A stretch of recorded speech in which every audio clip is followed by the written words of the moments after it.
Hello everybody and welcome to the United Stand. Manchester United lose 1-0 to Aston Villa at home. This is absolutely abysmal and I'm going to get straight into it because I know you're going to see things like Ole Gunnar Solskjaer out, Ole out, trending and everything like that. What I would say about that is that it's absolutely shocking and he's got to take a massive long look at himself today because the big things that have been spoken about time and time again must come home to roost. You cannot do what he's been doing for the last year and expect to win a title. Last year, I reckon we would have won that game. I think there was chances where United might have scored the goal and Villa were unlucky. And I think today we should have scored a couple of goals, but Villa should have scored a couple of goals. It was a flip of a coin game and they won it and they deserved to win it. And I think any United fan would sit there and go, that's not a shock. We should have had more of those results last year. You know, Southampton this year 1-1. We draw with Southampton 1-1. The last year we probably would have won that. We are getting through on moments and he is nowhere near the level as a Manchester United manager that he needs to be at. And he needs calling out. I don't care whether you're Ole in or you're Ole out. He needs calling out on that. He needs calling out. Cristiano Ronaldo was the invisible man. He was in the graveyard shift. It's bloody appalling. You compare those two teams and the players he's got at his disposal. And he sits there for 75 minutes watching McFred in midfield. Watching Greenwood have shot after shot after shot without passing. Watching Ronaldo absolutely isolated and sits there thinking, what is he doing? You're at Old Trafford, 75,000 fans, an opportunity to be top of the league. And you're sitting there and I tell you what he's doing. He's waiting for a moment. He's waiting for a Ronaldo or a Greenwood or a Pogba or a Bruno to produce a moment. Because he can't produce it himself because he's got no bloody idea how to coach a team. He admits it himself, he doesn't coach the team, and the people he's got coaching the team with him are absolutely out of their depth. And let's call a spade because I think many people like me have been waiting this season to see if there is any change, if there is any progress, if we've really got a chance. And look, when you're joint top of the league and you're worried, but you're like, well look, this is the time to deliver. Ollie said now's the time to deliver, and they deliver that absolutely abhorrent, pitifully crap performance in front of 75,000 fans to Aston Villa at Old Trafford. That is appalling. There is no excuses. And to be honest with you, as much as I wanted Bruno to score, I think it's actually more important that he missed. Because what does 1 point do for us today? That's a win. You've got to win those games. And in many ways, I felt Villa deserved to win it. And I think that Bruno scoring that penalty would have papered over the cracks. And I'm fed up of the cracks being papered over. So get into the link in the video description. Player ratings, mark every player out of 10, 6 being the average. But I'm going to call a few things out. And I'm going to start off straight away. He is completely running that job on fumes. Like there is no depth to what he's trying to do. There is no tactical. I mean, I'm going to do the breakdown at 8 o'clock tonight because I need to chill and watch things again. But ultimately, the reason fans are talking about McTominay and Fred is because they are not good enough. Now, I wouldn't say either of those two players were crap today. But what I would say is what I keep saying. Would you rather have Ward-Prowse and Romu, or would you rather have McTominay and Fred? I'd rather have Ward-Prowse and Romu, and they play for a mid to lower table club in the Premier League.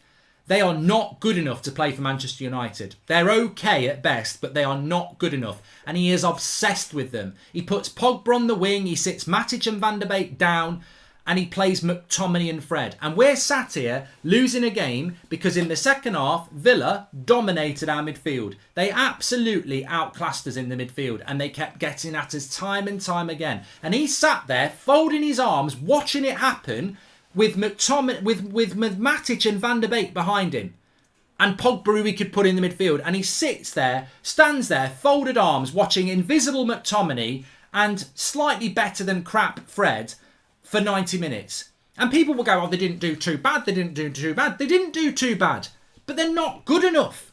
You can not be crap and not be good enough. Like, they're just not good enough. But it's not their fault. Ollie's been doing this for a year now. Puts two players in the midfield, says run around a bit and let's see if we get an individualism. Every time Villa gets the ball today, you've got Varane, one of the best centre-backs in the world. You've got Varane at the club. Every time Villa gets the ball, we're dropping and playing a back six. You watch that back. Man United, when Villa get the ball, we're dropping and playing a back six. If Liverpool, when Villa go to Anfield or they go to Man City, you watch when Villa gets the ball. If you see Pep and Klopp's defensive line drop, I'll give you a tenner. No way. They will press them high up the pitch. They're at home. They've got better players. When Villa get the ball, we drop. Back six, drop. Unbelievably terrible tactics from a team.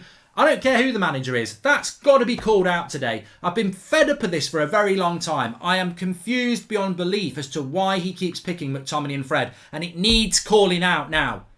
I said at the end of last season, if he keeps picking McFred, I'm going to end up being Ollie out. And I tell you what, today, I'm very, very tempted to do it. I'm very tempted to do it. I'm not going to do it because I don't feel ready to do it because, you know what, he has still got time to change things about. But McTominay and Fred, look, he'll pick them in the next game. We'll probably win and people will go, oh, they're all right. You can't keep being this ping pong ball that bounces.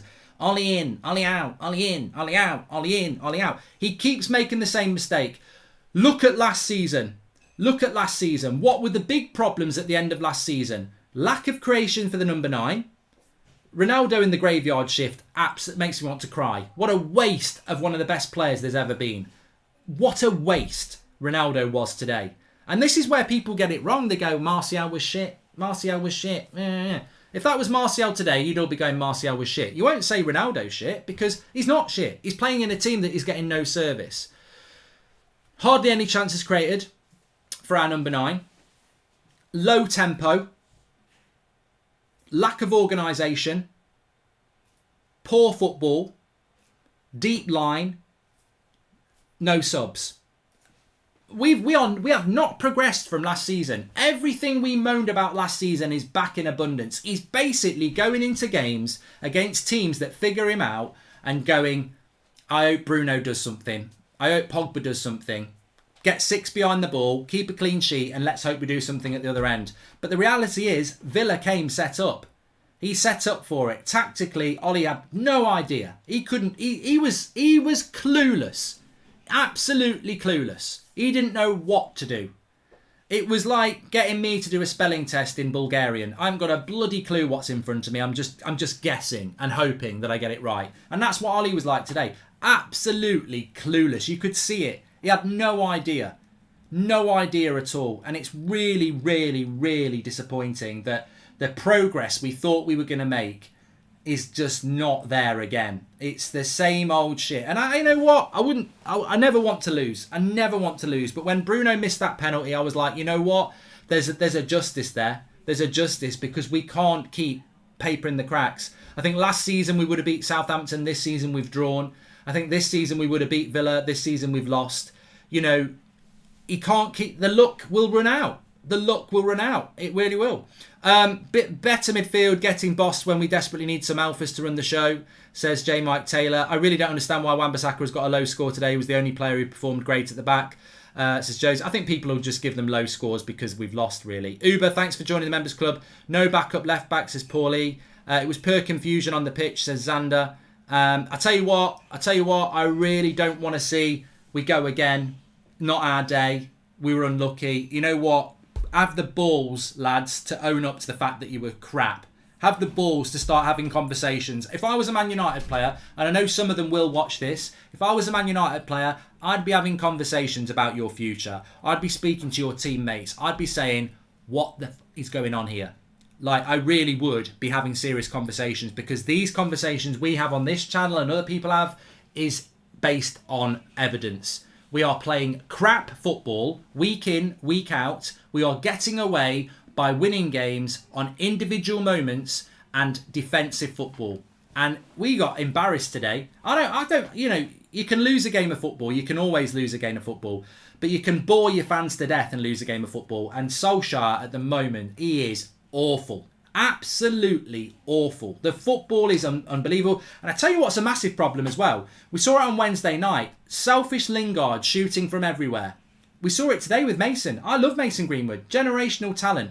One of the most selfish performances I've ever seen. The amount of times he was getting the ball on the wing and he wouldn't cross it. The amount of times he could have passed it to somebody else. It was shot. And he kept him on. He kept him on for 90 minutes. He should have took him off. He should have at least got someone on the pitch to go and have a word with him. Indiscipline, selfishness and lack of clarity on the pitch is very evident around Manchester United at the moment. And look, I don't know what, you know, the thing is we can all have a moan. I always look for a bounce back. The thing is, you put Klopp in charge of that team, you put Pep in charge of that team, you put Tuchel in charge of that team, you put Potter in charge of that team, there ain't no way they're picking McTominay and Fred. Ollie, as I said before the show, sees McTominay as his Roy Keane. You know, Roy Keane was Sir Alex Ferguson's man on the pitch. McTominay is seen as Ollie's man on the pitch.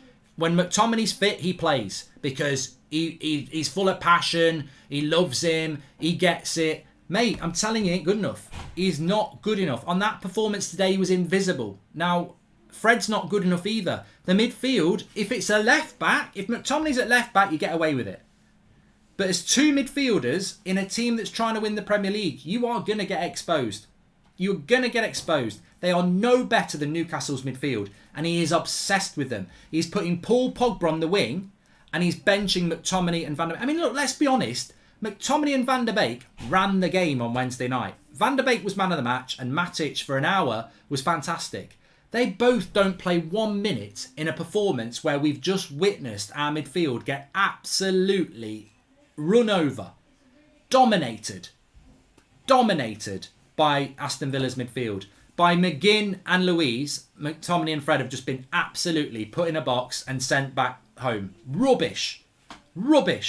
And Van der Beek and McMatic just sat there going, well, to be honest, it's incompetence on a grand scale. It's incompetence.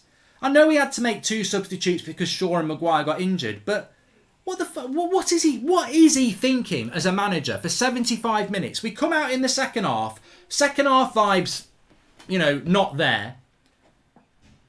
It was very clear from the first minute of the second half that Villa were playing better. You know, they nearly had a penalty, they had a couple of shots, De Gea made another good save.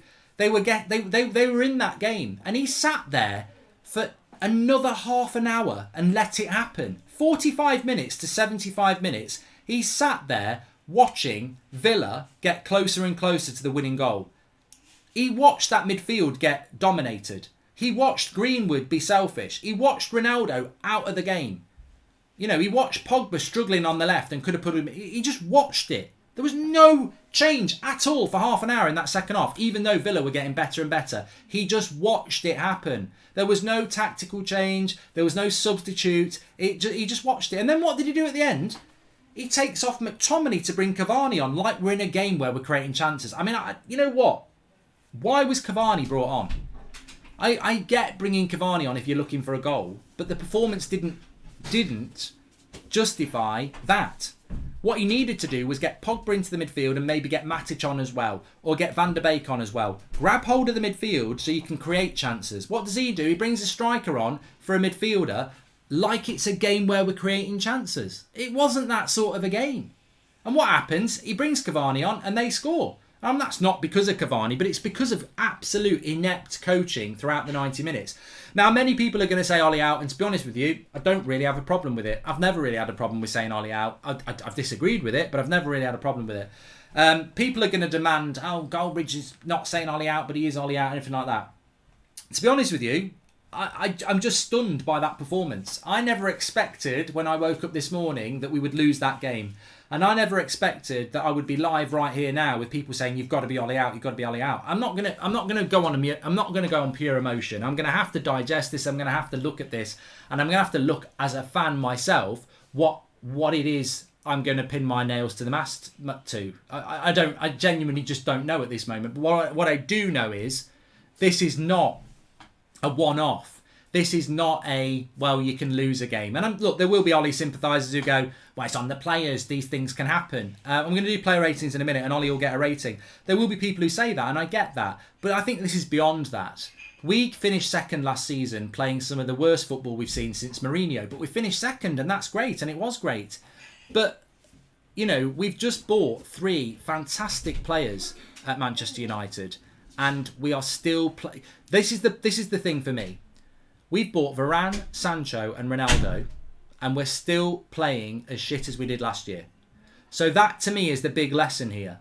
This is not about the players. This is about the coaching. Because when you've got Bruno Fernandes, Paul Pogba, Cristiano Ronaldo, Mason Greenwood, Luke Shaw, Aaron Wan-Bissaka, Varane, Maguire, David De Gea on the pitch, and you are being outplayed by Aston Villa, that's coaching. Now, notice I've not put Fred and McTominay in there because I don't rate them. And then you look at the bench, and the bench has got Anthony Martial, Cavani, Lingard, Sancho, Van der Beek, Matic. You've got better players on your bench than you're starting, but your players that you're starting, Dean Smith would love to have and would actually play them in a system that he knows what he's on about. We are sending out some of the world's best players to play football and basically telling them to just go and get on with it. There is no tactical decisions. There is no aggression. There is no reaction. It is lethargic, it is boring, and it is amateur. And that's what we witnessed today. And unfortunately, we've witnessed it a lot. But what happens with United, and the reason he won't get the sack, is because we will still finish in the top four. It's impossible not to finish in the top four. The club absolutely love Ollie. The Woodwards and the Glazers of this world love him because he protects them. The fans love him. I love him. But we are mediocre. We are not going to win the title. Today proved it. If you can put in a performance like that against Aston Villa with those players, then you can put in a performance like that again and again and again. And we've seen it for the last 3 years. We've seen it for the last 8 years. On their day, United can beat anybody. We know that. But we can also lose to Sheffield United at home. We can lose to Villa at home. We're inconsistent. We're always going to be inconsistent. We can go and win for another month, but there'll be another performance in a month's time like this. We'll lose to Palace. We'll do something like we always do. And anyone who says, oh, we miss Rashford, shut up. Rashford's a fantastic player. We've got Ronaldo. We've got Bruno. We've got Pogba. Look at the bench. We're not missing anybody. We're missing good coaching. And they've, I said it after the Europa League final. He's not resolved the issues in that coaching setup at all. They're not good enough. McKenna, Carrick, Phelan, Ollie, they're not good enough. And he's not done anything about it because it's mates rates. There's no accountability. It's not good enough. And I tell you what, the players need to solve this problem. We saw it with Mourinho. The players need to solve this problem. All I ever hear is the players love Ollie. Ollie loves the players. Everyone gets on really, really well. I tell you what, I'd like to hear that they don't get on well. I'd like to hear that people are pissed off, because when people get pissed off and angry, you start to get action. And we need some action at that football club. It's too lethargic. There's too many favourites. And it needs calling out. We'll win games with McTominay and Fred. We definitely will. We have done already. But we won't play good football with them. We can win with them, but we won't play good football with them. And teams are figuring us out. Even with Varane and Ronaldo in that team, teams are figuring us out because we're just basic. Get the ball, try and whip a cross in, move the ball slowly, move up the pitch, and then when they've got the ball, let's get behind the ball and play a deep line. A deep line with Varane. A deep line with 2 fucking holding midfielders in front of Varane. What a joke. What an absolute joke of approach to win that game today. We never, in the first 5 minutes, I knew that game was not going to be 3-0. I predicted 3-0 in the preview because I thought, you know what? We had 10 shots on target, 12 shots on target against West Ham. I thought, yeah, we're at home. The crowd's up for it. We need the win. 3-0. Within the first 10 minutes, I knew we weren't going to win that game 3-0. We never approached that game to win it 3-0. He went into a home game and treated it like we were playing at Villa Park. It was defensive. It was counter-attacking. It was like we were the away side. We parked the bus when they got the ball. We dropped and tried to hit them on the break at Old Trafford. Where's the intensity?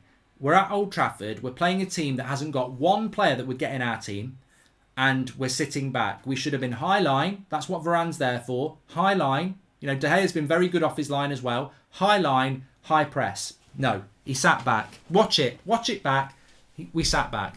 Big mistake Ollie made is not signing a CDM in the summer, but spent 74 million on a player he doesn't seem to trust. And Cavell says, I was backing Ollie even during the lean patches, but it is tough to back now. This obsession with counter-attack football is due to a lack of CDM, and it's an embarrassment. Ollie's suspect. Mate, you know what? When you talk about the... we're going to do player ratings in a moment, so make sure you do player ratings. Link in the video description. Mark every player out of 10, 6 being the average. When people start searching for...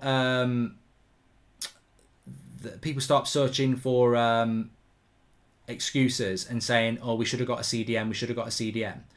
Listen to this. Manchester United did not want a CDM this summer. It was not prioritised. They wanted a right winger, a striker, a centre-back and a right-back. And that's the truth. That's what they wanted. They didn't even want a holding midfielder. So anybody who says we shouldn't have spent 74 million on Sancho, we should have spent it on a really good holding midfielder, I'm here for that. High five. I'm having some of that. But he didn't want to do it. He didn't want to do it. You know why? For the same reason he doesn't want to pick Matic. For the same reason he doesn't want to put Pogba in the midfield. For the same reason he doesn't want to play Donny van de Beek in the midfield. Because he wants to pick McTominay and Fred. That's what Ole Gunnar Solskjaer wants to do. He wants to bench Van der Beek and Matic and not buy a midfielder and put Pogba on the left because he wants to play McTominay and Fred. He thinks McTominay and Fred are the be-all and end-all. He thinks that they are the midfield that he needs. He didn't want a midfielder. It wasn't a priority. He puts Pogba on the wing and he benches Matic and Van der Beek. That's what he does. And I tell you what else he does. He makes weird decisions that make it very hard for a fan to understand what he's on about. Like, consistently inconsistent. I haven't got a bloody clue what the style of play was today. I haven't got a bloody clue what he's trying to do.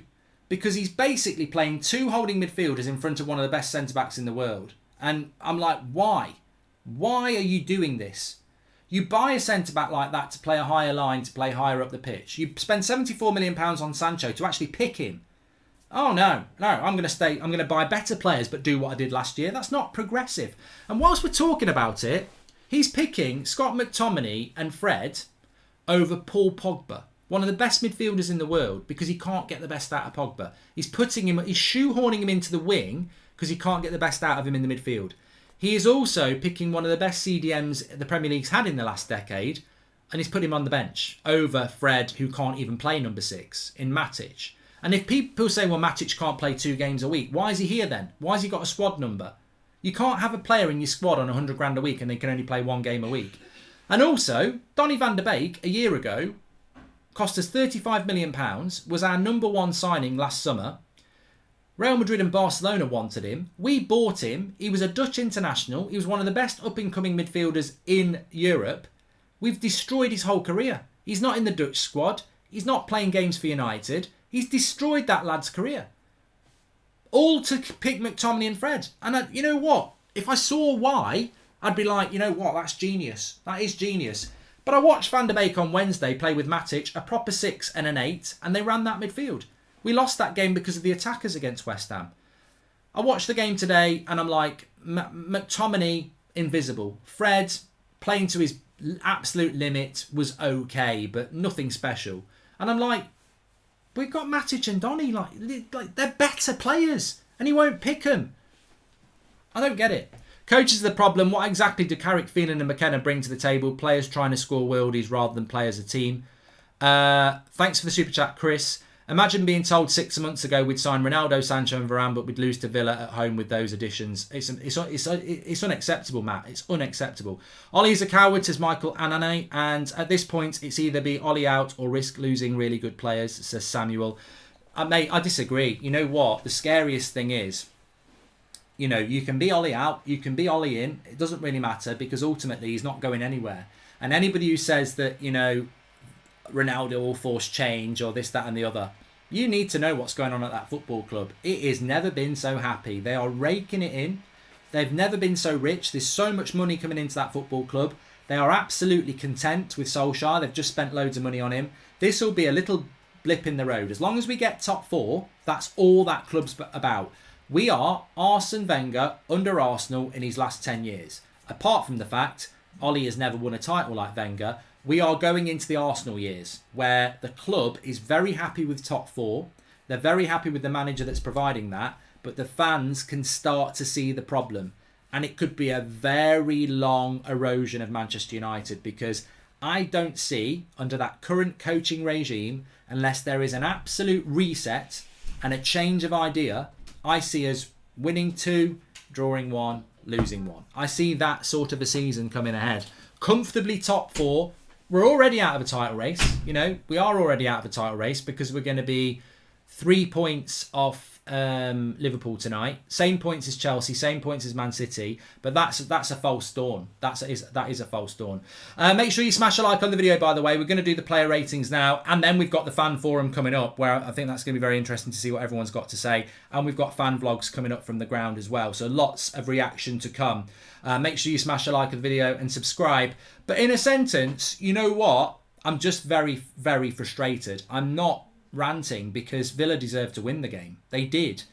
And what I'm angry about is that I've just seen some of the world's best players lose to Villa at home because we haven't got a bloody clue what we're doing. There is no tactics in that. There's no decision making. There's no progression. It's absolutely abysmal. Absolutely abysmal. And anybody who defends that, I mean, look, I've never understood this win, lose or draw, get behind the players and the manager. Well, that's not what Sir Alex Ferguson taught us. That's not what Manchester United's all about. It's about winning, and it's about arrogantly winning. And we shouldn't be celebrating losing games of football. You know, you don't get a Blue Peter badge for saying Ollie in because we've lost the game and you want to show some loyalty. If you think that's Manchester United, I don't know where you've been for the last 30 years. Like, that is not acceptable. It's okay to say it's not acceptable. It's okay to be frustrated. And it's okay to say that Solskjaer is under huge pressure because of that piss poor performance. I mean, the reality is we've lost 3 of our last 4 games. That's the truth. And only one of those was a Carabao Cup game. Like a Champions League game, a Premier League game. We've lost 3 of our last 4 games. Of course he should be under pressure. If you're saying he's not under pressure, then who are you as a United fan? Do you think it's acceptable to lose 3 out of 4 games at Manchester United? It's not acceptable. People should not allow it to be acceptable. It's appalling. It's bloody abysmal. And he needs calling out for it. And, you know, I don't even want to listen. I'll do his press conference. I'll talk about his quotes at 8 o'clock when I do the tactical breakdown, because I'm having a breakdown myself. I'm furious. But it's not acceptable. Far from it. Not acceptable. Anyway, let's do the player ratings. I mean, correct me if I'm wrong. I actually think De Gea had a good game. I know he made a save from his own mistake, and he made a very good save from Watkins, and his distribution was really good. The corner, there's nobody on the post. If we've got a man on the front post, that's not a goal. Like, De Gea can't save that corner because he's in the middle of his goal, and it goes in the front post. I don't know why we didn't have anyone on the front post. I'd have to watch that back, but I thought De Gea was good today, so I'd give him a 7, 6.5. Yeah, I don't think De Gea did anything wrong. Very good distribution, very good saves, and the goal isn't his fault. Ask yourself this: does any manager in the world start McFred in the midfield when you've got Matic, Donny and Pogba in the team? Says Kevin. No, they don't. The coaching setup has levelled up from last season, dropping deep. McFred shielding with the new addition, shoot on sight tactics. Clueless, says Eric. Mark, if we play this way during the week, we'll lose to Villarreal, and that will be that with the Champions League. Emmerdale Cup, here we come, says Brad Lewis. Well, we should have had a response today. That's what we should have done. We should have had a response today. Anyway, so I'd give De Gea 6.5. I'm happy with that. Wan-Bissaka, I thought Wan-Bissaka was probably a man of the match contender, so I'd give him a 7. I get that there are people in our fan base that don't seem to like Wan-Bissaka, but I actually thought he was one of our better players. Not at fault for the goal. Very good first half. Did fade a little bit in the second half, but I thought Wan-Bissaka was one of our best players. I don't really understand why. You know, I always say this. I think you're better. Well, we're definitely better than this as a community. That we, you know, be fair with your scores. Don't get agendas. And I feel that there is an agenda building against Aaron Wan-Bissaka, which ultimately, it's a bit like the game on Wednesday night. We didn't lose that game because of bad performances in the defence in the midfield. We lost the game because of bad coaching and bad attackers. Today we lost the game because of the manager and the coaches. We didn't lose the game because of the players today. Some players played poorly, but I don't think Wan-Bissaka did. Varane would probably get a 6 from me. Yeah, I'd agree with that. Again, I don't think Varane played poorly. I don't think he's helped in a system where he's got 2 CDMs in front of him and he's playing he's not playing a high line. I think he will be stunned by that today. This is a guy who used to play at the back on his own with Ramos playing a high line, and now he's being bubble wrapped by bloody McFred. Just restrict him. You're restricting these. Basically, you are suffocating these good players. Maguire today, I'd probably give Harry a 6 as well. I don't think he did anything massively wrong. Obviously, he got injured, but you know, I don't think he did anything massively wrong. Wasn't on the pitch when we lost it.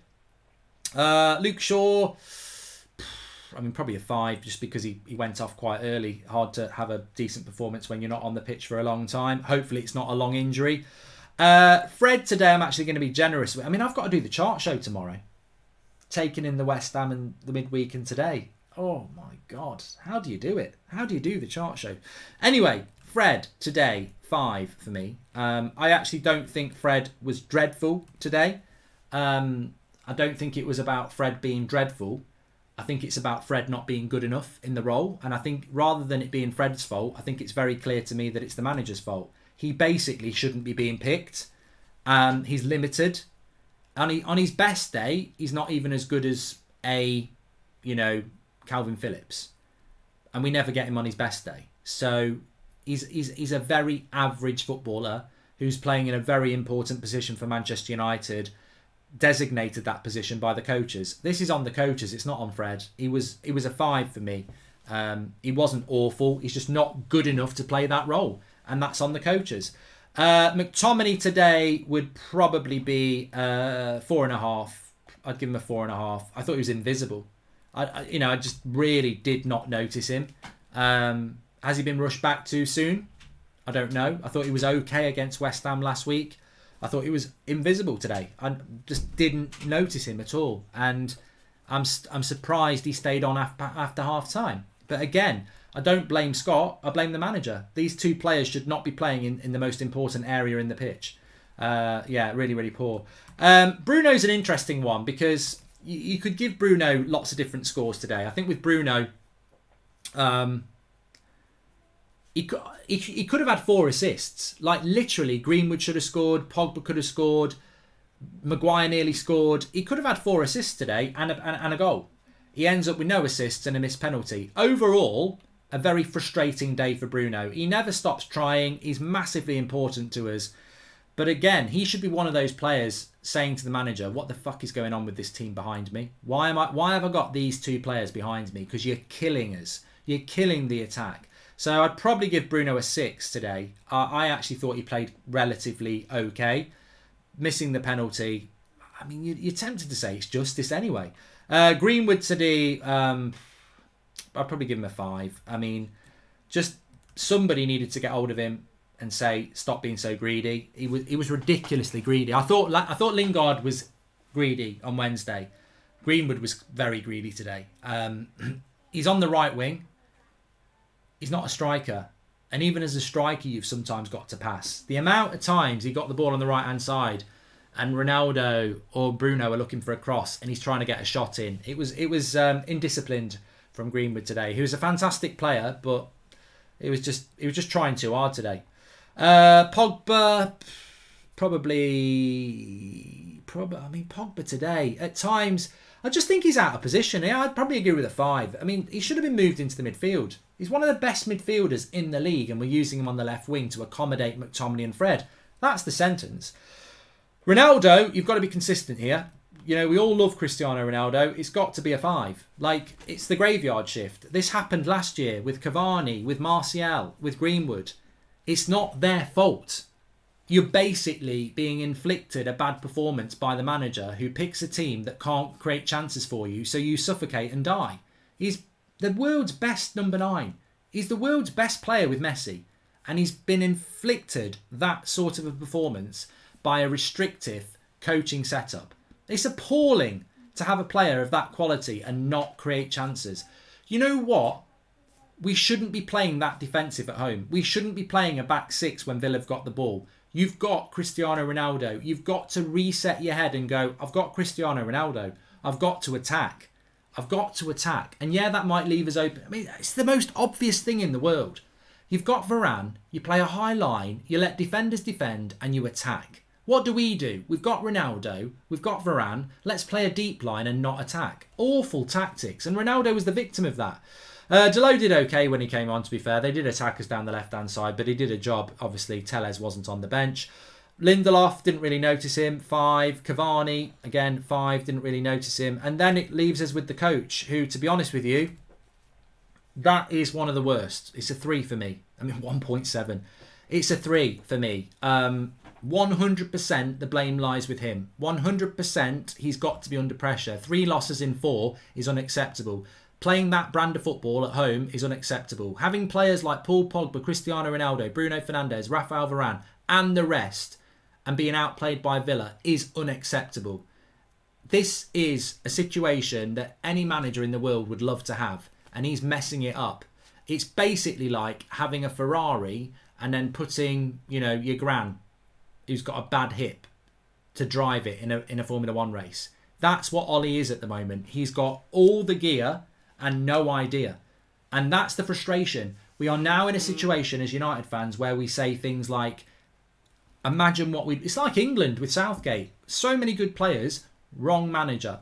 And tonight, Ollie's not the right manager for Manchester United. That doesn't mean you've got to be Ollie out, but right here, right now, he is putting evidence out there that he ain't good enough for the job. Because he is not getting the best out of that team. He is not getting the best out of that talent. There are players on the bench. I mean, what is going on with Sancho? You've spent 74... Ollie seems to have this habit of buying players and then not using them. Telles, Van der Beek last year, Diallo, Ahmed Palestri. 4 players he bought last year. None of them are getting used.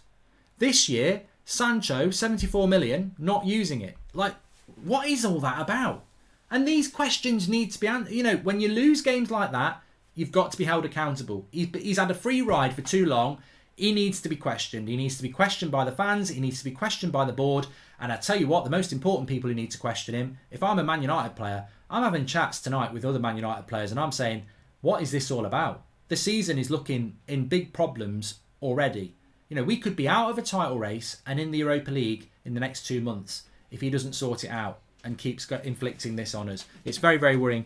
I mean, man of the match for me, to be honest with you, I'm probably going to go with De Gea again because it's either De Gea or Wan-Bissaka for me. And it's hard. It's very hard to pick a man of the match. I'm interested to see. David De Gea, yeah, man of the match. I mean, look, I don't think David De Gea wants to be man of the match. I don't think it's any great shakes that he is man of the match. Interestingly, Wan-Bissaka got 25% of the vote.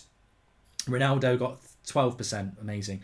But, you know, David De Gea, distribution was good, made some good saves, wasn't at fault for the goal. But he shouldn't be man of the match. We're at home to Villa. That should be an attacking performance. And it wasn't.